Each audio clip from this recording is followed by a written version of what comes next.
Bonjour à tous. Donc voilà, Sébastien Lima, fondateur de Mediatissimo, ASBL. Donc si vous vous souvenez, la dernière fois, j'avais fait une petite vidéo sur la notion du harcèlement et du mobbing avec le Covid. Si on ne pouvait pas assimiler finalement d'avoir l'obligation vaccinale à finalement du harcèlement ou au moins une forme déguisée de mobbing. Et maintenant, alors, je vais continuer un petit peu la discussion, mais je vais aller un petit peu plus loin, dans le sens où, en fait, j'aimerais revenir sur un point qui, moi, me semble important, notamment sur le climat. Parce que, donc, vous avez vu que le gouvernement a décidé qu'à partir de mi-janvier, il y aura l'obligation vaccinale dans toutes les entreprises. Donc, normalement, ça veut dire que pour pouvoir travailler, vous allez devoir être vacciné. D'accord?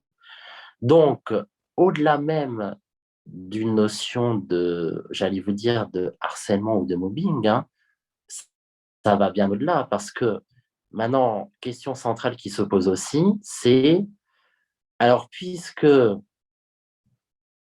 à partir du 15 janvier, pour travailler, vous devez être vacciné, qu'est-ce qui se passe si vous n'êtes pas vacciné? D'accord? Alors, pourquoi je fais un petit focus dessus? C'est important parce qu'il faut quand même savoir qu'à l'heure actuelle, il y a quand même, alors même si le gouvernement, si vous voulez, le gouvernement prend des décisions, c'est une chose, mais il faut quand même savoir que on est quand même et on reste toujours dans un état de droit. D'accord? Donc, dans un état de droit, il y a, comme son nom l'indique, il y a un droit qui est établi, et en l'occurrence, le Code du travail. D'accord? Et jusqu'à présent, si vous voulez, euh, comment dire, jusqu'à présent, on n'a jamais, hein, le fait de pouvoir travailler n'a jamais été subordonné à une quelconque obligation, encore moins une obligation de se faire une injection dans le corps. D'accord? Et j'allais vous dire, quand le législateur a fait le Code du travail, c'était certainement pas son intention, si vous voulez, de poser comme postulat qui est suivant, qui est l'obligation vaccinale pour travailler. Normalement, le fait de pouvoir travailler est une liberté. Pourquoi? Pour une raison très simple, c'est qu'il faut quand même rappeler la base, c'est que le droit du travail est régi par quoi? Par ce qu'on appelle un contrat de travail. Et un contrat de travail, qu'est-ce que c'est? Ben, ça obéit quelque part aux mêmes règles qu'un contrat classique au sens du droit civil.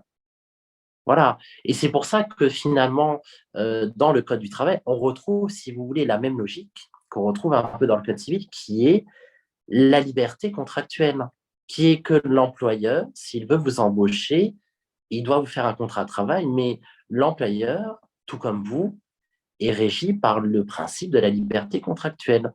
Et après, les obligations de l'un sont les obligations de l'autre.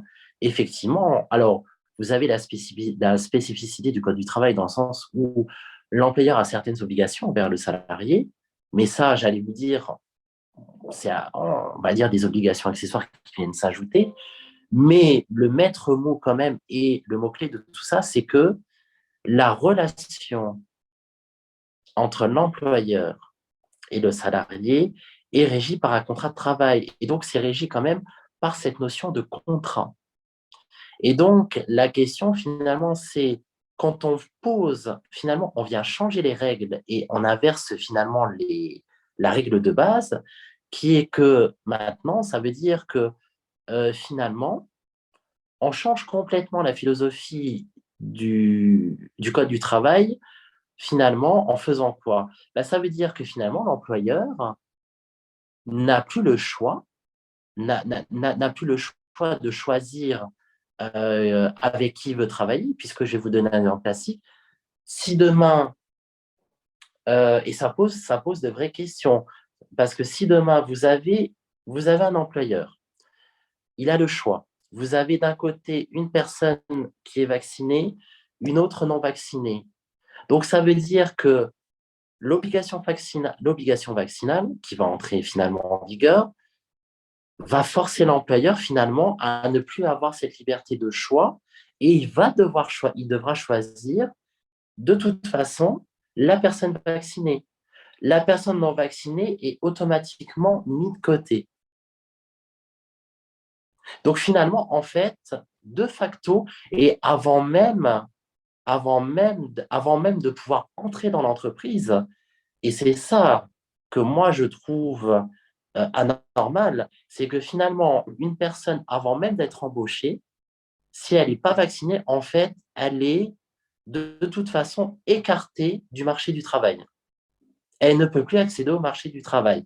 Et donc, du coup, ça va bien au-delà du simple code du travail, c'est que finalement, ça pose, et là on va plus loin, alors maintenant on va élargir un peu le champ, ça pose la question centrale, question de la discrimination entre les individus.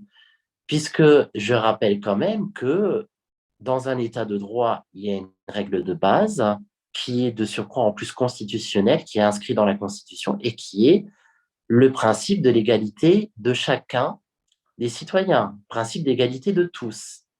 Donc, si une personne ab initio ne peut plus de toute façon accéder au marché du travail, effectivement, pour moi, il y a une discrimination qui est grave. Et pourquoi je vous dis ça?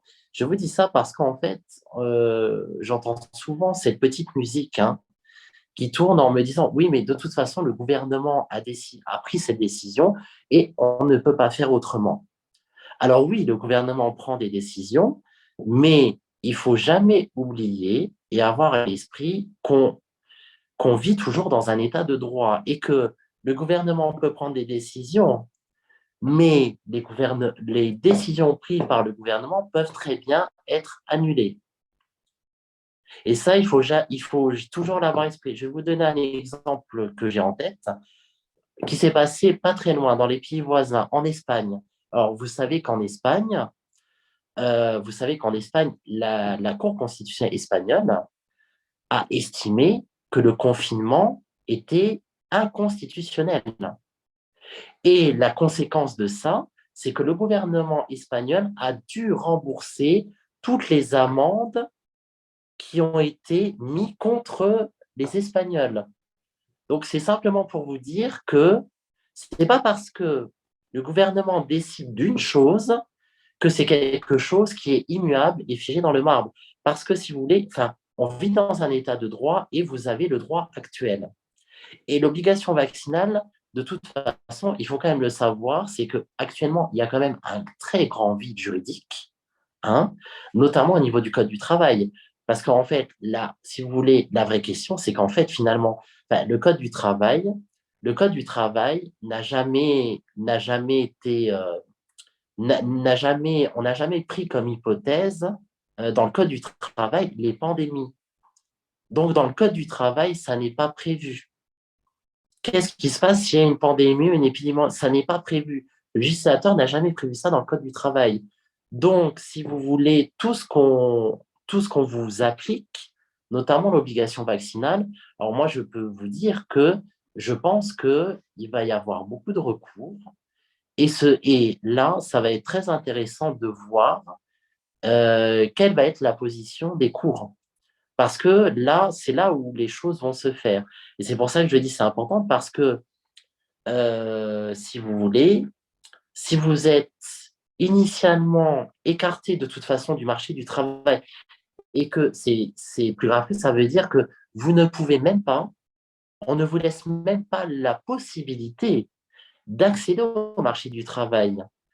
Puisque un vacciné aura accès au marché du travail, va pouvoir travailler, un non vacciné, pas.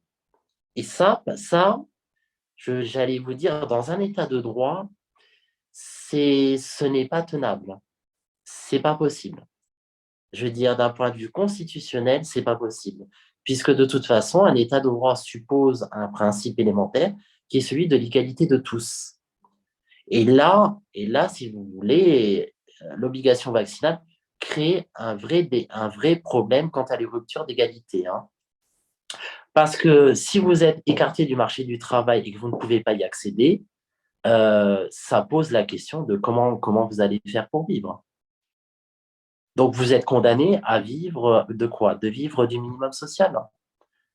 C'est pour ça que je vous dis, ça n'est pas admissible. Et donc, simplement, je finirai en disant que euh, il faut pas céder à la peur, hein. Et surtout, comme je dis, rien n'est figé dans le marbre. Donc, si vous estimez que vous avez si vous avez des droits à défendre, n'hésitez pas. Il faut défendre vos droits, hein. Et ça, c'est important. Il faut pas laisser, il faut pas laisser les choses comme ça. Il faut se défendre. Et la meilleure arme pour se défendre, ça reste le droit. Parce qu'encore une fois, je le répète, l'obligation vaccinale, telle qu'elle est faite, finalement, je vous dis, d'un point de vue juridique, elle va s'opposer, ça va poser beaucoup de problèmes juridiques et il va y avoir énormément de recours, je pense. Et comme je vous ai dit, si vous regardez un petit peu ce qui s'est passé à l'étranger, dans des pays voisins, que ce soit en Espagne, en Belgique, en France, en Allemagne, beaucoup de gens ont fait des procédures, justement, et beaucoup ont eu gain de cause contre les décisions prises par l'État. Je vais vous en donner une dernière en France. Alors, vous vous souvenez qu'en France, le gouvernement français avait imposé dans les grands centres commerciaux un pass sanitaire pour entrer dans les centres commerciaux. Et vous avez des avocats qui ont fait un recours contre ça. Et il faut savoir que, par exemple, c'était à Paris, en Île-de-France, et il faut savoir qu'ils ont obtenu gain de cause et que du coup, alors, si vous voulez, situation un petit peu comique, puisque du coup, vous vous retrouviez dans une situation où, dans certains centres commerciaux, vous deviez avoir le pass, et dans d'autres, qui avaient fait encore en justice, le pass avait sauté, et vous pouvez entrer normalement. Voilà, donc c'était juste pour voilà, faire un petit focus là-dessus. Et donc, effectivement, et je vous dis, n'hésitez pas à défendre vos droits. Et il faut se servir du droit, hein. Le droit est la meilleure arme. Voilà. Bon, voilà, c'était le petit focus que je voulais faire dans la continuité de la vidéo précédente. Voilà, bon, bah, je vous dis à une prochaine fois. Et bah, écoutez, je vous retrouve pour une nouvelle vidéo. Au revoir.